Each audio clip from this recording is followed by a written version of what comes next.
Attender ఒక ఆయన ఎదురు పడ్డాడు. సార్ ఒక్క మాట అన్నాడు. నేను అందరితో మాట్లాడతా, మీకు తెలుసు కదా, ఎవరైనా వల్కరిస్తే ఆగిన. ఏంది స్వామి చెప్పని. సార్ మీరు ఒక్క మాట చెప్పాలి, ఇవాళ సాయంత్రం ఎల్పీ స్టేడియం పోతురు కదా అని. ఏం సంగతి చెప్పన్నా.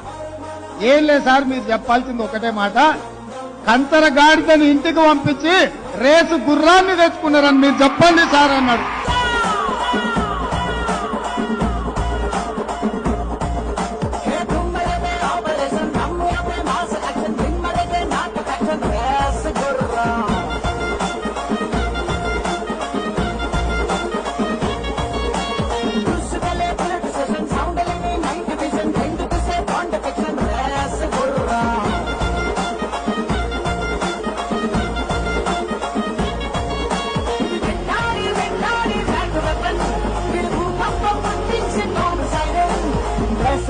Rest go round,